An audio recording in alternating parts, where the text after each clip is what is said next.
Alright. So teachers, magandang gabi po. I welcome you all sa ating pangalawang session tonight. So ang atin pong gagawin is to master all the fundamentals po related po sa ating major chef. Okay? Tandaan po natin na yung board examination po, most especially po yung ating major chef, ay napaka-unpredictable po ng mga tanungan. Okay? So mostly po yung mga lumalabas ay actually knowledge-based. Okay? So, tandaan po natin, dapat lahat ng mga fundamentals o lahat po ng mga basic ones ay ima-master po natin. Okay? Yan po ang kinakailangan natin in order for us to proceed po sa mga complex na mga concepts sa ating leadership. Okay? Tandaan po natin yung teachers. And without further ado po, I welcome you all sa ating pangalawang session and hopefully maging successful po ito, no? Despite na medyo mahina po yung connection po tonight. So before I formally proceed, so I would like to introduce myself. I am Jeffrey H. Pascual. So I just graduated last year, last June po, and I took the program Bachelor of Technical Vocational Teacher Education, having a major in electrical technology. Of course, by God's grace, I graduated as cum laude. And of course, I just passed the September 2024 licensure examination for teachers. And of course, during my review season, I am proud to share that I became naging top 1 po ako sa aming PLTVE majorship pre-board examination dito po sa CBRC Bacolod branch. Naging third placer din po ako no, sa aming research oral presentation sa aming DAGSAT 2024. And of course, I'm also an outstanding pre-service teacher, naging student leader din po ako, at saka naging student assistant. I'm also a recipient po ng PD 907 Civil Service Exemption Certificate, and of course, a civil service eligible and a recipient po ng Dear Friend Scholarship dito sa aming province. Okay, so currently po I am having my lectures. Nagtuturo po ako no, kay Sir Melvin Borrachos. So kung gusto niyo po ng mga comprehensive discussions, ay magpa-member na po kayo sa kanyang private group. Right? So without further ado, let's have first here, we have our class rules. Tandaan po natin, yung unang-una po is to stay muted unless called upon to speak. Number two is to show respect to everyone at all times. And number three, of course, is to actively participate by engaging in the chat box. Okay? Sana nakuha po natin teachers. Pahingi po ng thumbs up sa ating chat box kung nakuha po. Again, pahingi po ng thumbs up.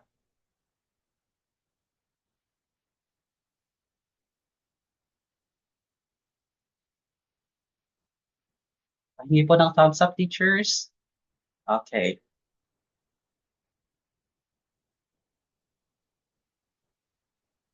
All right. So, ready na yung lahat. Okay? So without further ado po, let's have our first question tonight. Let's begin with item number one. Question number one. Alejandro purchases farm-produced products directly from the farmers. Again, Alejandro purchases farm-produced products directly from the farmers. What is this type of marketing strategy called? Is it A, contract selling, letter B, direct selling, letter C, online selling, or letter D, selling at the farm? Ano po ba yung tamang sagot? Pakilapag po sa ating chat box. Don't forget po yung ating item at saka yung correct letter of your choice. Okay? Ano po ba yung tamang sagot? Okay, sino po ba yung pinag-uusapan natin dito? Si Alejandro, okay? Ano po ba yung ginagawa ni Alejandro dito? Is nagpo-purchase po siya no, ng mga farm-produced products directly. Again, directly from the farmers. Okay, what is this type of marketing strategy called? Is it A, contract selling? Letter B, direct selling? Letter C, online selling? Or letter D, selling at the farm? What is your answer? Mhm. I see a lot of letter B's. Tama po ba yung letter B? Direct selling? About the others. Again, don't forget po yung item at saka yung ating correct letter of our choice. Of course, let's reveal ano po ba yung tamang sagot. The correct answer here, it's letter It's letter B, yung direct selling po natin. Okay? Ano po ba yung ibig sabihin ng direct selling natin? Alright?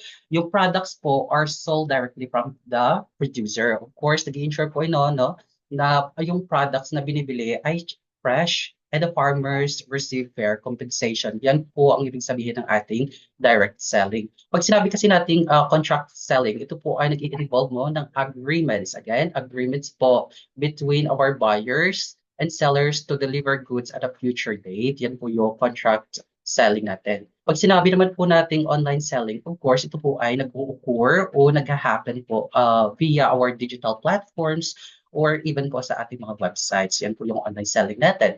And of course, yung letter G here, selling at the farm, ito po ay nagsisell lang, okay, sa ating farm. But of course, hindi po ito yung recognized marketing term na tinatawag natin dito. So of course, the correct option po for number one, directly from the farmers, the correct answer here, it's letter B, okay? Number one, the correct option po, letter B. Sana nakuha po natin, teachers. So we go to item number two. Yan, ito po. Okay? Yung farmers natin dito, nagpa-farm sila, of course, yung mga buyers ay directly, okay, na bumibili po ng mga farm-produced products sa ating farmers. So let's proceed. We go to item number two. Maria is preparing a hearty vegetable soup for her family. She grabs a tool to chop, tandaan po natin, chop, dice, and cleans the carrots and potatoes quickly and efficiently. What tool should Maria use for this task? Is it A, French knife, letter B, boning knife, letter C, paring knife, o letter D, yung peeler po ba? Ano po ba yung tamang sagot?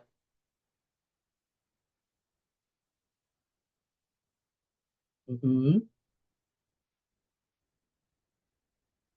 I see letter C is. Tama po ba yung letter C? Tingnan natin kung tama po ba yung letter C. Okay, lapag lang po. Okay lang po yan kahit maligwak tayo dito. It's okay. A lot of letter C. Of course, let's reveal the item number two, the correct option here. Of course, it's letter A, okay? The correct answer here, it's letter A, yung French knife po natin. Bakit? Ano po ba yung French knife natin? Ito din po yung tinatawag natin na chef's knife, okay? Chef's knife, yan po yung French knife natin, okay? Ito po yung ginagamit natin, no? Kumbaga, versatile kitchen tool designed for chopping. Again, ginagamit po natin siya for chopping, dicing, mincing. Of course, ginagamit, no? Again, for chopping, dicing, mincing various ingredients, including na po yung ating carrots at saka yung potatoes po natin. Bakit? Ano po ba yung boning knife? Of course, ginagamit natin ito, no, to remove, okay? Tandaan, to remove the bones of our meats at saka yung fish natin. Yan po yung purpose ng boning knife.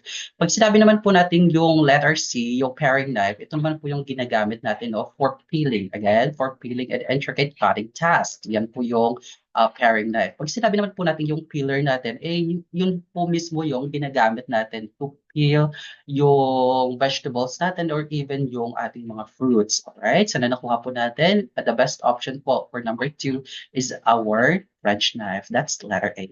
Okay? Okay lang po kahit naligwa kayo. It's okay. Let's proceed to, ito po yung halimbawa ng ating, ito po yung itsura ng ating French knife. So let's proceed po sa ating question number three. Mr. Santos, a high school teacher, is preparing a PowerPoint presentation for his English class. To make his lesson on adjectives more interactive, he decides to include pictures that represent the adjectives. Which pull-down menu should he click to add the pictures to his slides? Ano po ba? Is it A, animation? Letter B, insert? Letter C, transition? O letter D, yung slideshow po ba? Ano po ba yung tamang sagot? Pakilapag po. Letter C. All the others. Ano po yung sagot ninyo? Mhm. Letter B. Letter C. Tama po ba yan? Lapag lang po. Okay, sino po ba yung pinag-uusapan natin dito? Si Mr. Santos, okay?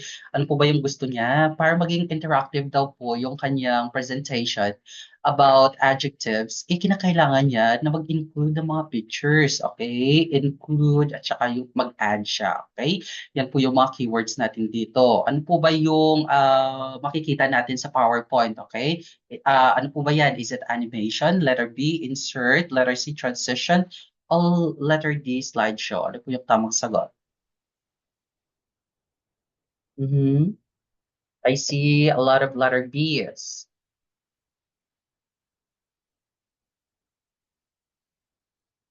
Tama po ba yung letter B? Wait lang po ha, medyo hindi po nag-function yung ano ko. Sige, lapag lang po.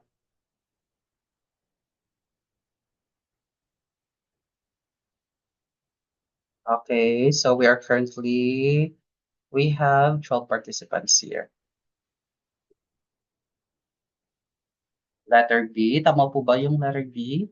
Okay, so let's reveal the correct answer here. It's letter B. Okay, magdiwang po yung nagsagot ng letter B, yung insert. Okay, tandaan po natin sa ating MS PowerPoint, ito po mismo no, yung ginagawa ko. Okay, yung insert menu po, ito po yung ginagamit natin no, to add, okay, to add various elements to a presentation such as po yung ating mga pictures, yung mga shapes po natin, even yung mga text boxes natin, no, yung charts, at saka yung mga videos natin. Yan po yung purpose ng ating insert. Pag sinabi naman po natin kasing animation, okay? Yung animation po, ito po yung ginagamit natin no, to add movement. Again, to add movement or effects po to objects on a slide. Okay, katulad po nito, no? Yung check po, yung red check na ito, nilagyan ko po ito ng animation. Yung transition naman po, tandaan po natin, is ina-apply po natin no, to add yung effects po natin between slides. Okay? Such as po, either po ba yung transition mo ay nag-fade, okay? Or nagsa-slide po yung transition mo.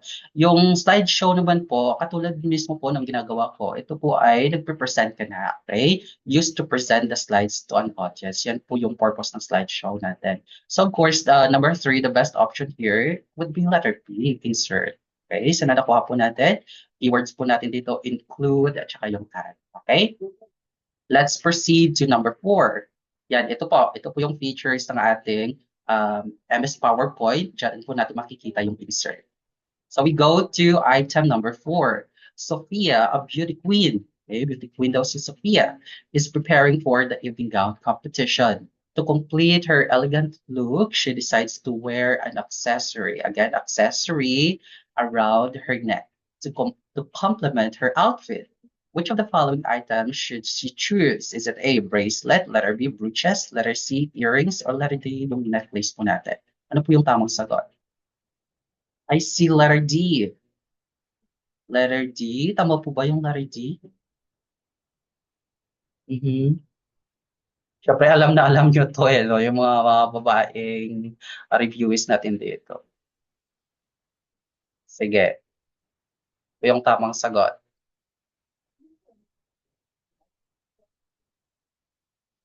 Mhm. I see a lot of D's. Okay? Reveal po natin yung tamang sagot, of course. It's letter D. Okay? Kasi yung bracelet po, ginagamit natin ito no, sa ating wrist. Okay? Dito po. Okay? Sige nga, try nyong maglagay ng bracelet sa inyong neck. Hindi po pwede, di ba? Yung brooches naman po, ito po yung ginagamit, no? O kumbaga, ito yung decorative pin. Okay? Decorative pin na nilalagay po sa mga blouse or dress po ng ating mga babae. Yan po yung brooches. Of course, yung earrings po, yung hikaw natin, syempre sa ears po natin nilalagay yan. So, of course, the best option here for number four, around the neck. Okay? Around her neck. The best option po yung dito, it's letter D. Okay? Necklace po. Again, ang best option po natin, number four, is necklace. Sana nakuha? Let's proceed. We go to number, of course, ito po. Tandaan natin, ito po yung itsura ng ating brooch. Yan. We go to item number five. Carla is preparing ingredients for a stir-fried dinner. She needs a surface, again, surface, to place the meat and vegetables before cutting them into smaller pieces. Which of the following kitchen tools should she use to ensure a clean and safe cutting surface? Is it A, grater, letter B, funnel, letter C, emery board, or letter D, cutting board? Ano po yung tamang sagot? Nakabilis ng taong bayan. I see a lot of letter Ds. Okay. Tandaan po natin dito, cutting. Ano po yung tamang sagot?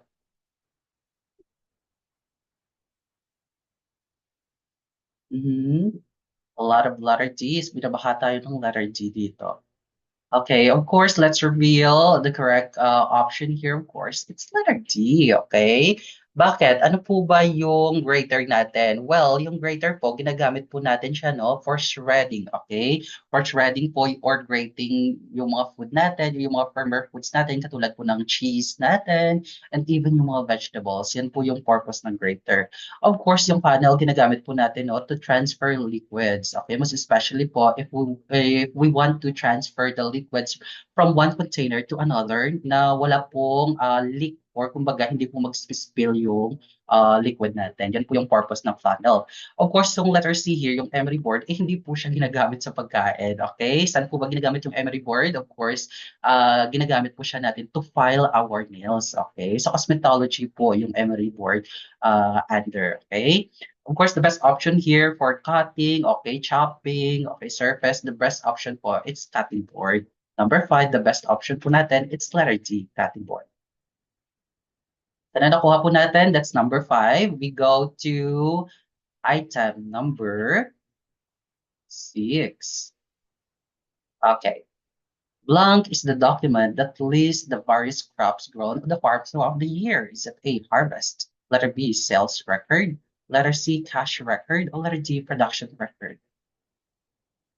Ano pong tamang sagot? Pakilapag po. Number 6.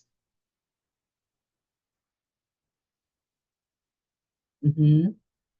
Number 6 pa lang po tayo. I see Ds. Tama po ba yung letter D? Sige, ano po ba? Ano po ba yung tamang sagot?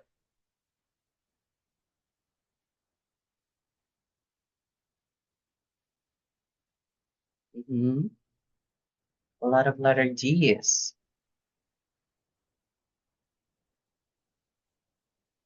Alright, so let's reveal ang tamang sagot po dito, number 6. It's letter, letter D, yung production record po natin. Bakit? Ano po ba yung production record? Ito po yung klase ng record natin, no? Na tina-track po yung crops grow natin on a farm over a specific period, okay? Typically over a year, okay?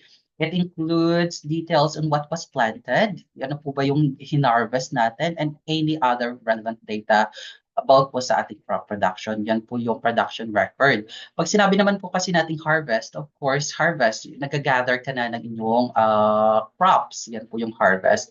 Pag sinabi naman po nating sales record, of course here, yung sales of goods or produce, tina-track po ninyo mismo. Yan po yung sales record.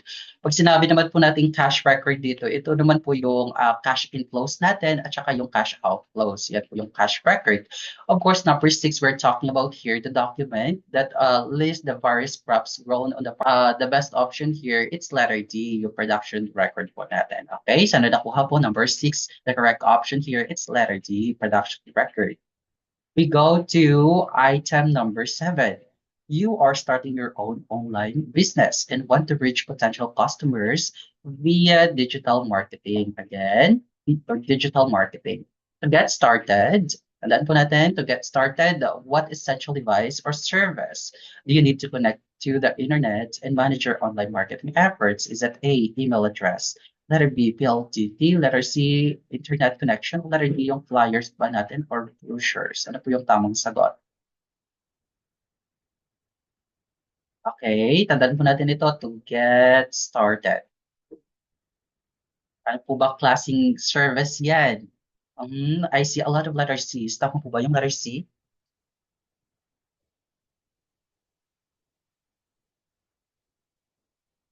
Sige, lapag lang po.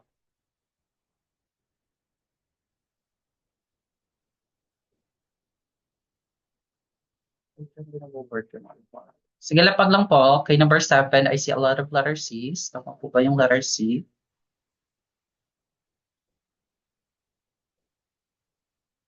Okay, so let's reveal the correct answer here for number 7 would be letter C, okay? We're talking about here to get started, okay? Ano po ba yung first thing na kung i-consider natin to access our, let's say, ating digital platforms natin. So, kinakailangan po, dapat may internet connection natin. Okay? It is very essential. And of course, kumbaga, kapag may internet connection ka, you have the medium po to access yung mga online platforms ninyo, no? And of course, pwede mo i-manage yung mga advertisements mo and even po maka-interact ka sa inyong mga customers. Yan po yung internet connection natin.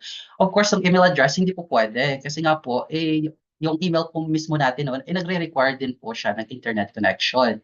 Yung PLDT naman po, ito po yung ating telecommunications no, na nagbibigay ng internet connection mismo. Kaya po-provide ng internet connection, yan po yung PLDT. And of course, hindi naman po pwede, no? Like for example, if you have your phone, mag-access ka po ng mga online platforms mo, pwede naman po mag-open ka na lang ng data, okay? Hindi naman po pwedeng mag-call ka pa sa PLDT, okay? And of course, yung letter D, yung flyers at saka yung brochures natin, ito po ay traditional na klase po na promote ng ating mga business. Okay, we're talking about here digital marketing. Of course, the first thing that we have to consider is to have our internet connection. Okay, number seven, the correct option po, it's letter C. Yes, tama po yan, no? Tama po yung letter C. Let's proceed. Let's go sa item number 8. In a factory, workers need to be informed about important safety practices to avoid accidents and ensure a secure working environment. Which type of pictures? Again, type of pictures are typically used to communicate these safety guidelines effectively. Is that A, cautions, letter B, warnings, letter C, prohibitions, or letter D, safety ano po ba ito? Safety signs. Ano po yung tamang sagot? Ano po yung tamang sagot? Okay, tandaan po natin ito, no? Ito din po yung klase na pag-atake natin sa question sa ating Prof Ed. Tandaan po, sa Prof Ed natin, more on analyzation po natin, the way we comprehend, okay? Anticipate po ng ating tanong doon. So sa ating, actually, gaya ng sinasabi nila lagi, no, yung answer po ay nasa mismong stem na po ng tanong. Okay? Nasa stem na po yung sagot. So, pinakailangan lang po natin na hanapin, okay, ano po ba yung right keyword natin para mag-come up po tayo sa tamang sagot. Ano po yung tamang sagot? I see a lot of letter Ds. Mhm. Ano po? So let's reveal the correct option here for number 8. Walang iba ay letter D, yung safety signs po natin. Bakit? Ano po ba yung quotients natin? Of course, ito din po ay type ng ating safety signs. Okay? But the term po na quotient mismo ay hindi po nag-i-encompass ng tinatawag natin ng mga safety signs no, na ginagamit natin. Like for example, yung mga warnings natin, yung prohibitions, and of course, yung general safety indicators natin. Alright? So, it seems like we're running out of time. Babalik lang po tayo afterwards, okay?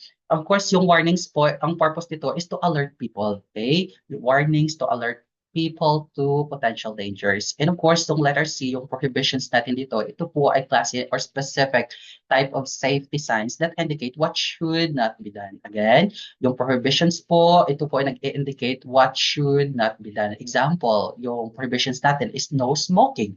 Yan po ay direct na prohibition. Okay, so the best option here, of course, yung tatlong ito ay under po ito, no? Sako po ito na tinatawag natin na safety signs. Alright? So the best option po for number 8, walang iba, kundi letter D, safety signs. Mhm. Let's proceed. Okay, we have here number 9. At the construction site, certain actions like smoking, again, ito na naman, smoking or using mobile phones are prohibited. Okay, tandaan po natin, harapan po natin yung right keyword.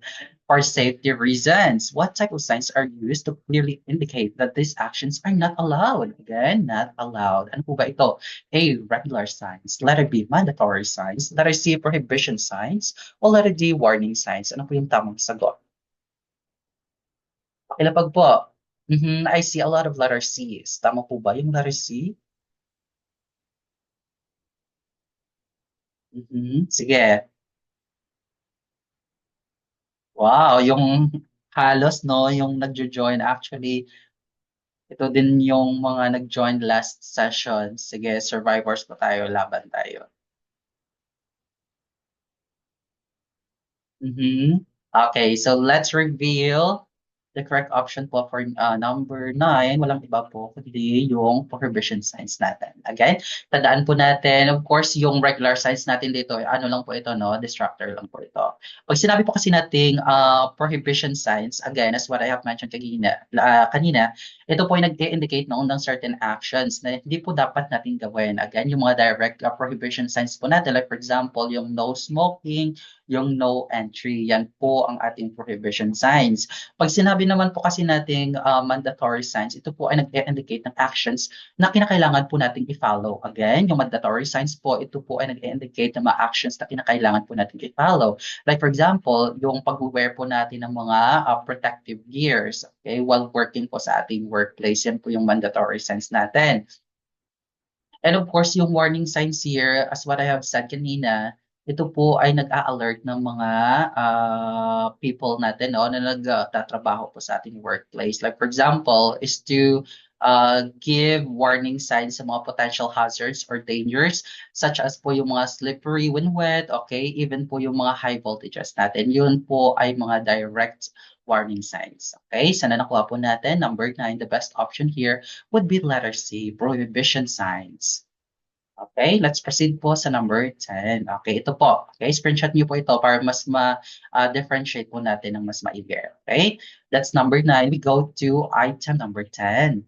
The canteen manager is filling multiple jars. Again, ito po ang ating keyword. Multiple jars with liquid from a large container to ensure the liquid doesn't spill, okay, doesn't spill and is transferred efficiently. Which kitchen utensil should the manager use? Is it A, funnel, letter B, grater, letter C, emery board, or letter D, yung soup ladle natin? Ano po yung tamang sagot? I see a lot of letter A's. Tama po ba yung letter A? Mhm. Sige, sagot lang po.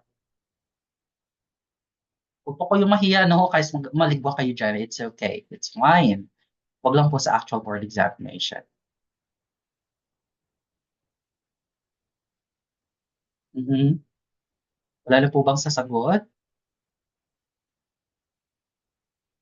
Okay, so let's reveal. Tamang sagot po natin for item number 10 ay walang iba kundi yung panel natin. Okay, ano po ba yung itsura ng panel? Ito po. Again, tandaan po natin yung purpose po ng panel natin is to transfer liquids. And even yung mga powders natin, o pwede din pong gamitin yung panel natin. Of course, purpose nito, it helps no to avoid spills, okay? And ensures the liquid is directed into the container smoothly. Yan po yung panaw natin. Of course, as what I have mentioned kanina, yung grater po, ginagamit natin no, for firmer foods, katulad ng cheese natin, and even po sa ating mga vegetables. Ang emery board, as what I have mentioned din kanina, ito po ginagamit natin no, for filing our nails, okay? For cosmetology po. Yung soup ladle po natin dito, no, ginagamit po natin yan to serving liquids. Again, ang purpose po ng ating soup ladle is to serve liquids. Okay, katulad po ng ating mga soups. Yan po yung letter D natin. Of course, the best option po for number 10, walang iba kundi letter A, yung paano po natin. Okay, sana nakuha po. That's number 10. We go to item number 11. The dressmaker is working on a new pattern and needs to shape the depth of the neck hole and the armhole accurately. Okay. Which of the following tools should the dressmaker use to measure and shape these curves precisely? Is that A, French curve? Letter B, a ruler. Letter C, tape measure. O letter D, trimming scissor. Ano po ang tamang sagot? Pakilapag po. Mhm. Spot po natin. Nakikita niyo po ba yung keywords natin dito? Yung keyword po natin, nandito po sa stem ng ating tanong. Ano po? Curves. Again, curves precisely. Ano po? Alin po ba dito yung may curve? Mhm. Number 11. Kapag po number 11, what is your answer?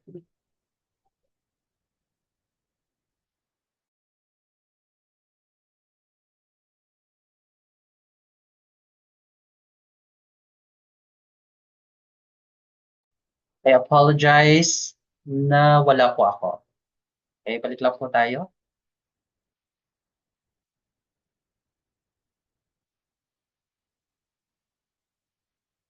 Okay. Ano po yung tamang sagot? Pakilapag po. Number 11.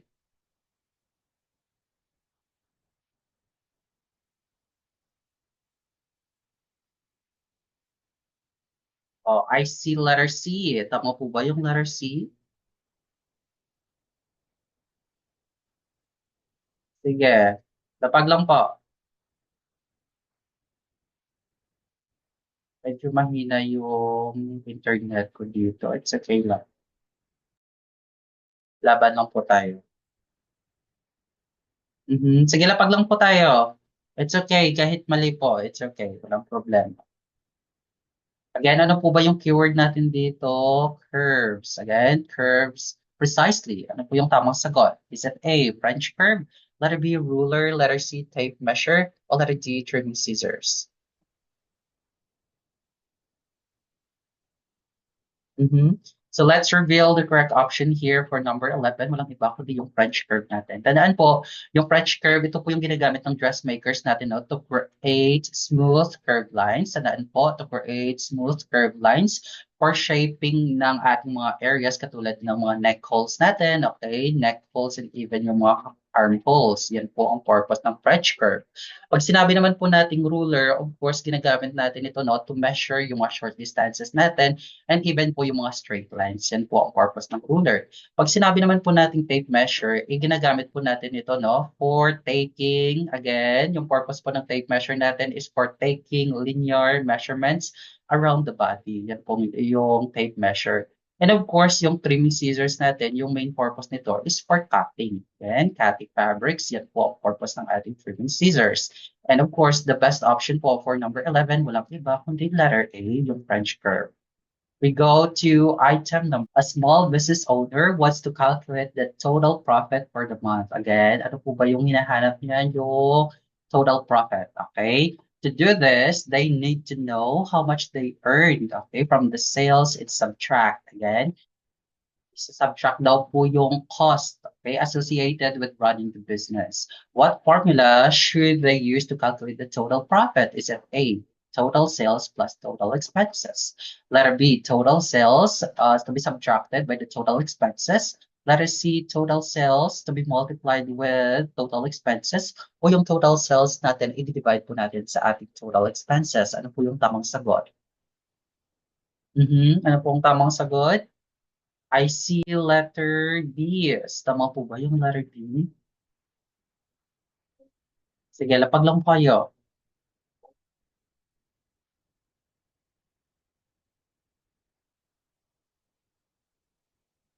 I see a lot of letter B. Sige lang po.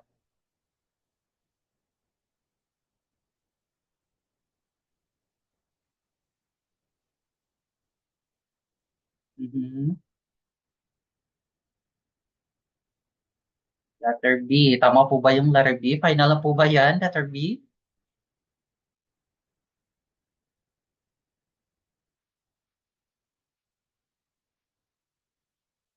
So, let's reveal tamang sagot po dito. Walang iba kundi yung letter P natin. Okay? Kinakailangan po natin para makuha natin yung total profit, okay, for the month, kinakailangan po natin na i-subtract yung total sales mismo sa total expenses kung magkano po ba yung nagamit ninyo. Okay?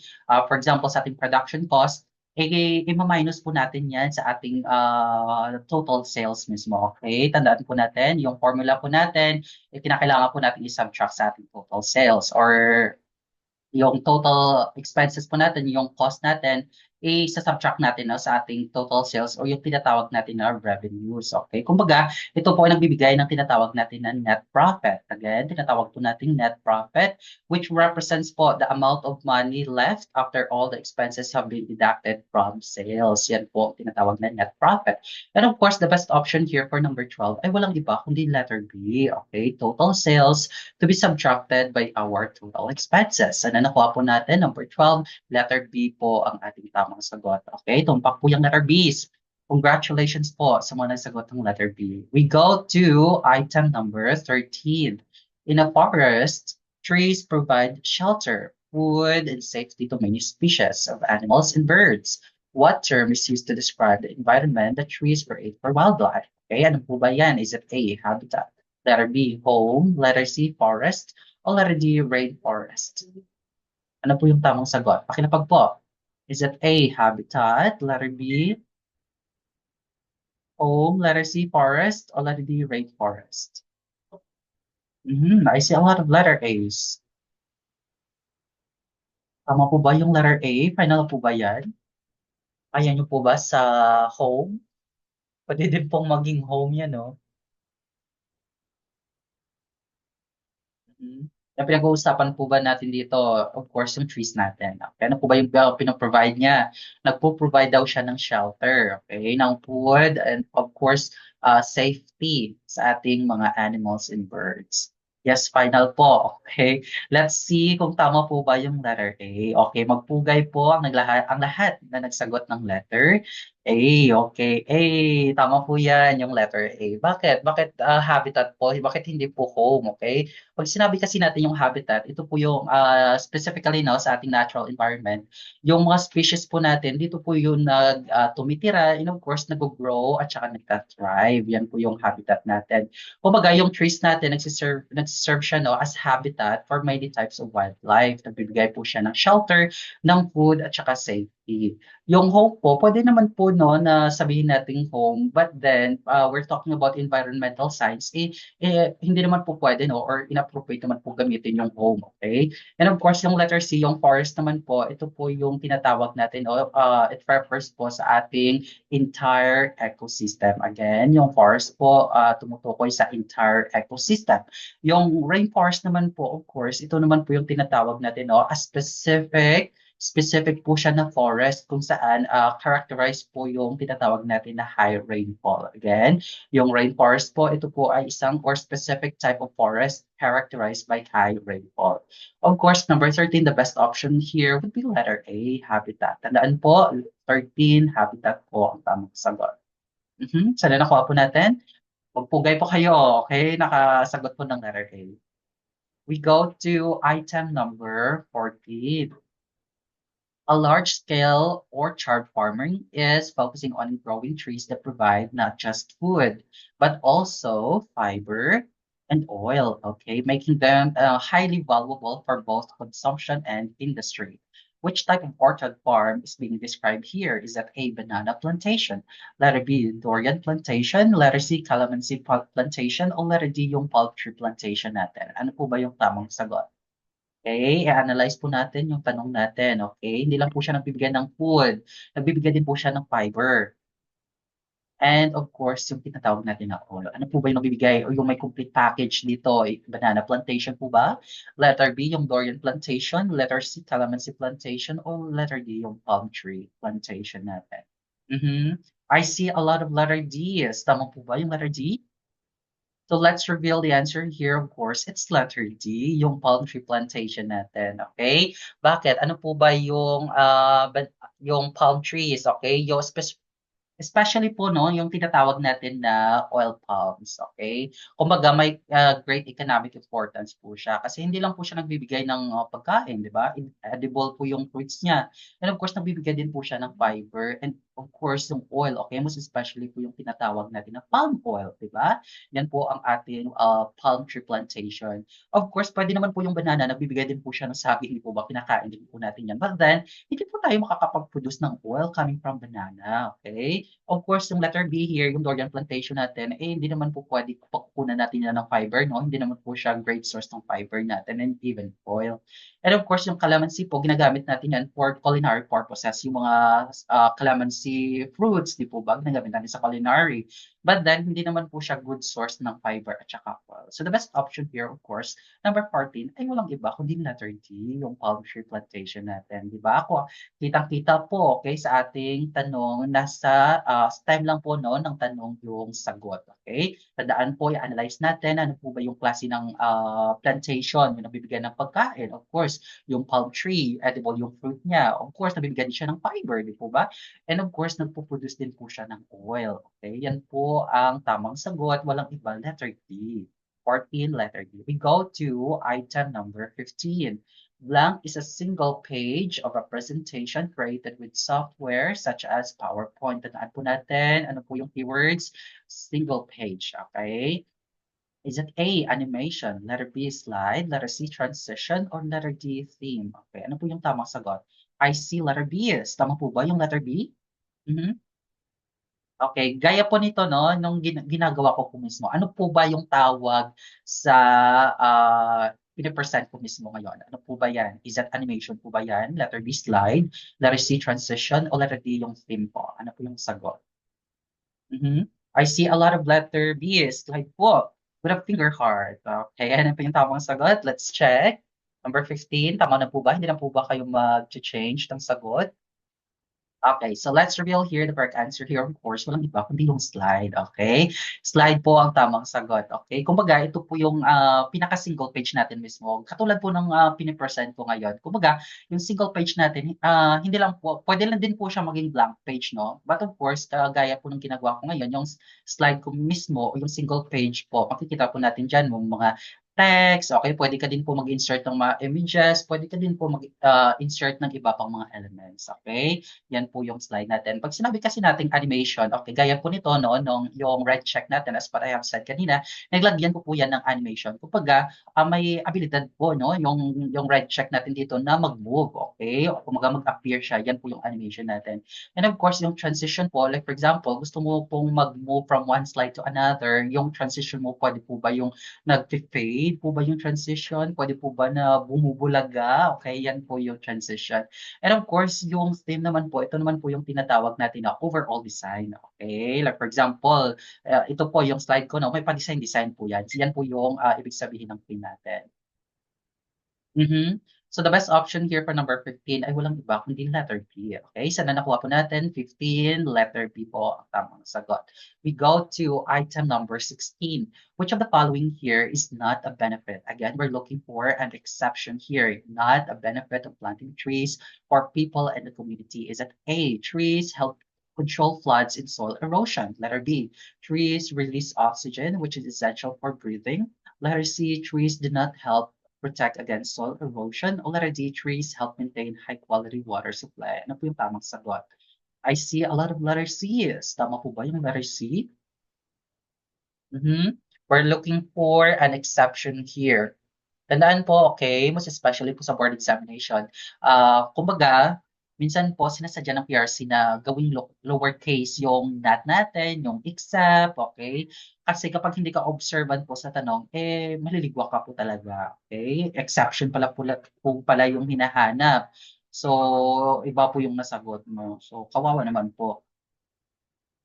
Okay, so let's reveal here the correct answer po for our item number 16. Ay, wala pong iba, kundi letter C, okay? Not a benefit. Again, lahat po ito, no? Yung letter A natin, yung letter B, at saka yung letter D natin are all benefits of our trees. Kinakailangan po talaga na mag-plant trees po tayo, okay, no? Kasi po nagko-control po siya ng floods, okay? Na-absorb niyo po yung water. And of course, binaban niyo po yung lupa, okay? To avoid soil erosion.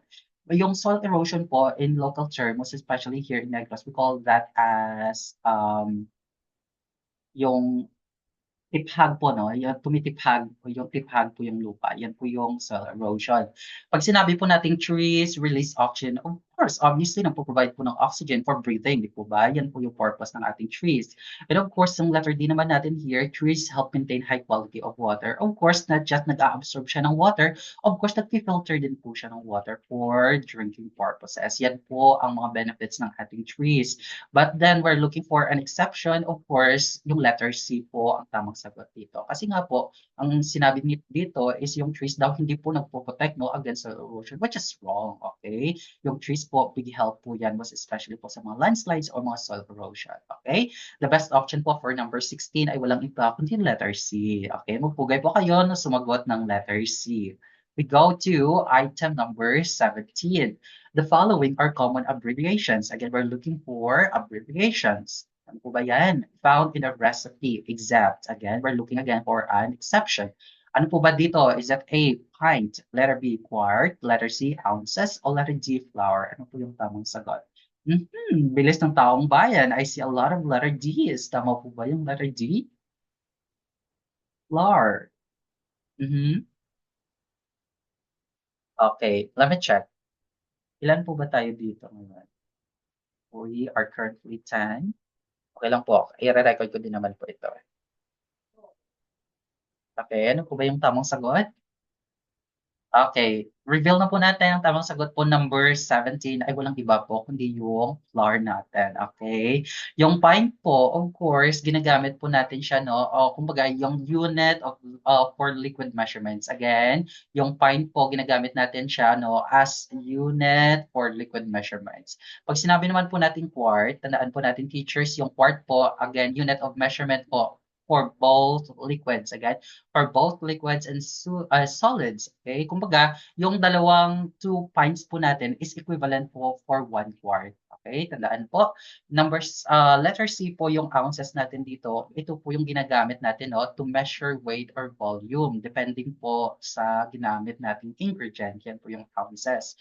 And of course, yung letter D here, ito po yung exception here, no? We're looking for an exception. Of course, the best option here, it's letter D, yung flour. Kasi nga po, ito po yung klase ng ingredient. Again, yung flour po, ito po ay isang klase ng ingredient and not an abbreviation. Tandaan po, number 17, the best option here would be flour. Mhm. Pugpugay po kayo. Oh, gagaling naman po. Okay.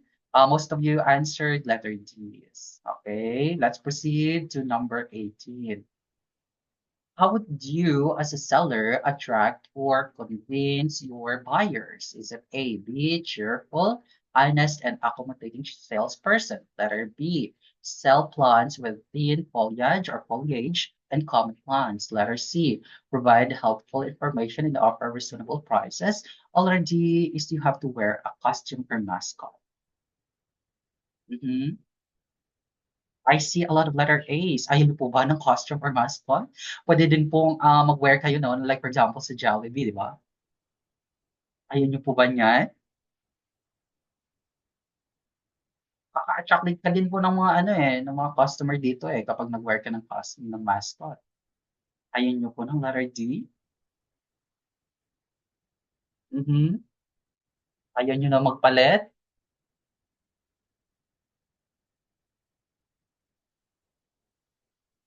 Okay, so let's reveal here the correct option for number 18. Of course, that would be letter A, being a cheerful and honest and of course accommodating person. Okay, bakit kinakailangan po ba? Ito po kasi yung mga qualities, no, na kinakailangan natin, no, to build trust. Again, to build trust and create a positive customer experience. Okay? And of course, ito po yung ay mga keys, okay? Keys to attracting and convincing yung mga buyers natin. Hindi po pwedeng na nagbebenta ka, masungit ka, hindi po pwede yan, okay? Kas na po yan sa ating mga buyers, okay? You have to attract again and convince your buyers. So dapat po unang kita pa lang po ng inyong mga buyers, hala, napaka-cheerful po nito, no? Napaka-honest at saka napaka-accommodating. And of course, nag-a-attract po ng more customers. Yan po yung ibig sabihin ng letter A natin. Okay? Number 18, the best option po natin, it's letter A. Okay? Let's proceed po sa number 19. Okay, last two options here. Number 19, which of the following is considered one of the most challenging? Again, challenging activities in orchard gardening. Is it A, advertising? Letter B, pricing? Letter C, marketing? O letter D, selling? Ano po yung tamang sagot? Pakilapag po sa ating chat box. Sige, ano po yung tamang sagot?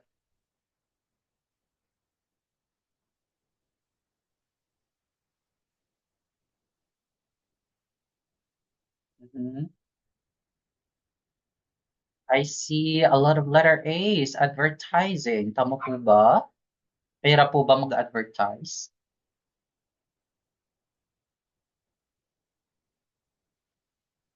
Mhm. Letter B, pricing. Pera po ba mag-price? Ano po? Ano po yung tamang sagot? O, letter C. Okay, sige. Ubusin niyo po yung choices natin dito. Wala po bang sasagot ang letter G, selling? A, C, B. Sige, analyze niyo po. Ano po ba yung isa sa mga pinakamahirap na kaya i-consider natin? Letter D. Oh, kumpleto ng mga options natin dito from A to D. Yes. Tama po ba yan? Mhm. Okay, so the best option here, of course, let's check. Kung pugay po ang mga nagsagot ng letter Letter B, yung pricing po natin. Tama po yung pricing, no? Kasi nga po, napakahirap po, no, maglagay ng price. Like, for example, kinakailangan po natin na i-meet for example, sa ating mga market demand. Okay? Yung production cost po natin, and even yung mga competition na tinatawag. Like, for example, yung ating customers, kinakailangan na naghingi sila ng discount. Yung production cost mo ay sobrang laki. Okay, so dapat i-consider mo rin po na hindi ka malulugi. Yan po yung isa sa mga nagpapahirap po, no, na magbigay ka ng price sa iyong mga products. And of course, yung competition, kailangan po ba na dapat mas affordable yung products mo kaysa kabilang nagbebenta ng mga products nila, okay? Yan po yung mga i-consider natin. Kumbaga, yung advertising natin dito, yung marketing at saka yung selling ay nag-happen po right after if we have or kumbaga nag-drop na tayo ng ating price. Okay? So, the best option for number 9, of course, walang iba.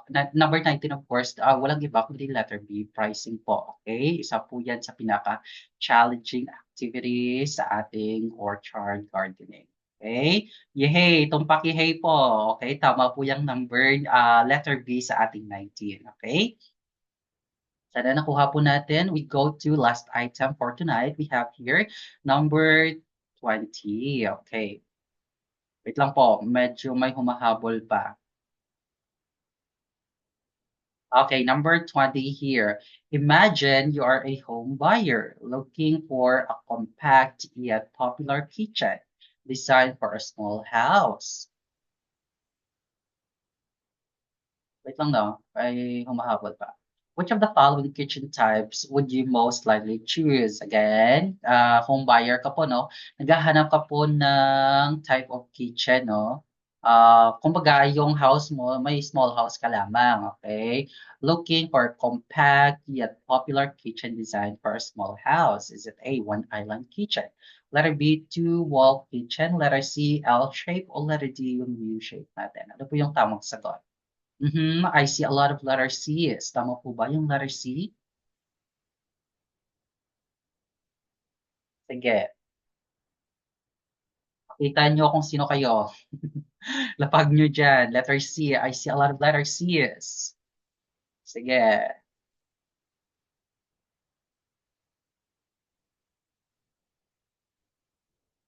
Mhm. Wala na po bang sasagot? I-reveal na po ba natin?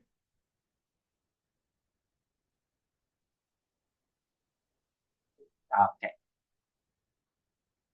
So, of course, the best option here for number 20, walang iba. Magpugay po kayo, yung mga nagsagot ng letter C. Again, tama po yan, no? Tumpak po yung letters, C natin, yung L shape. Bakit L shape po? Again, we're talking about here, small house, okay? Compact lang po. Kumbaga, limited lang po yung spaces. So, of course, yung ideal shape po ng kitchen natin ay dapat naka-L, okay? Bakit L? Kasi nga po, highly efficient po siya, no? And space saving. Again, yung L shape po natin, L shape type of kitchen, ay space saving po siya, okay? Making it ideal po for smaller and even po sa ating mga compact houses. Okay, yan po yung L-shape natin. And of course here, yung one island kitchen po, tsaka yung two-wall kitchen, yung U-shape, ay hindi po sila applicable sa ating compact or small houses. Kasi nga po, yung mga classing or type of kitchen, yung tatlong ito ay nagre-require po sila ng more spaces. Again, yung A, B, at saka letter D po ay nagre-require po sila ng larger space or more spaces. So of course, the best option po for number 20, walang iba kundi yung letter C natin, yung L shape. Okay? So, ano nakuha po natin? Pakilapag po ng ating mga scores. Ilan po ba yung nakuha natin out of 20? 17 out of 20. Wow. For top notcher na ito, no? 17 out of 20, 3 mistakes lamang. O 18 out of 20, ayaw mo papatalo. We have here 18 out of 20, 17 out of 20. Ang gagaling nyo naman, okay? O, sino pa po ba? 17 out of 20. 17 out of 20. Oh, ang gagaling ng taong bayan. Like 3 mistakes. Okay lang po, okay lang. Kahit na late po kayo. Recorded naman po ito, no? I-upload ko sa ating page. Wala na po ba? 17 out of 20, very good po, okay? From now on, tawagin po kayong mga bida-bida students. Again, mga bida-bida students po kayo, okay? Gagaling niyo po sa ating online session and of course, most especially po sa ating fast drills sa GC, okay? Okay, at tabayanan niyo po ako 'no, January 18 may lecture po kay Sir Melvin, online din po siya. Mag-join po kayo 'no, free naman po siya, accessible din po siya sa, during live. But then after a couple of minutes, eh, kinukuha din po nila at, pino-post sa private group, okay? At tabayanan niyo po ako 'no, and of course isha-shoutout ko po kayo, kayo yung mga bida-bida students ko. Okay, of course, before I end this session po, okay, I would like to read this verse sa inyo. When the time is right, I, the Lord, will make it happen. That's from Isaiah 60:22. And yeah, we all have to entrust everything to Him. Okay? Kapag para po sa atin, ay para po talaga sa atin. Okay?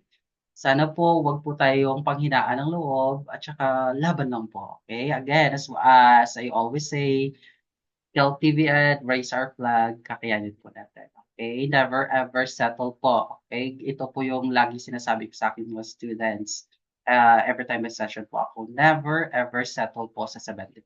Again, wag po kayong mag-settle sa 75. Wag niyo pong sabihin sa sarili niyo na okay lang po kahit paka 75 ako. Ay, hindi po pwede. So dapat, kumbaga, kapag hindi po tayo nag-i-aim ng top notcher, eh, at least high board rater po yung ating tina-target. Okay, di po ba? Kasi nga po, kapag 75 lang, eh, what if po, ano lang no, naka-74 ka or di ba, 75 lang yung tina-target mo. So, what if kapag kinabos ka, o di po ba? Kawawa naman po. Yeah. So dapat ano po tayo 'no, positive lang po tayo. We have to condition our mind, ganyan pa lang po. We have to master all the fundamentals. This is the, real purpose po and of course my commitment din po, okay, after I passed the board examination and of course after I got 'no, a higher rating result, of course ito din po yung commitment ko na to provide free session po sa ating mga aspiring or future LPTs, okay? Mhm. Thank you, thank you. Okay, welcome po. Laban lang po tayo. Okay, sa mga hindi po nakapag-join, it's okay. Upload ko din po ito 'no, sa ating page. Kaya for those po 'no, na hindi pa po nakapag-follow sa ating page, eh, ano po hinihintay natin? Follow na po natin para mas easy po tayo at saka madali po tayong ma-notify, okay? And of course, we have to, recommend din po, okay? Recommend din po natin yung page natin and even our GC to our friends or even our relatives po 'no, na alam po natin kukuha ng licensure examination this coming March, okay? Of course, ang tabayanan po natin, we have our pre and first summative exam this coming first week of February, okay? Tandaan po natin 'yan. First week of February po, magkakaroon po tayo ng summative exam, okay? And that's it po, teachers, no? And thank you so much for participating for our free session tonight, and God bless you all.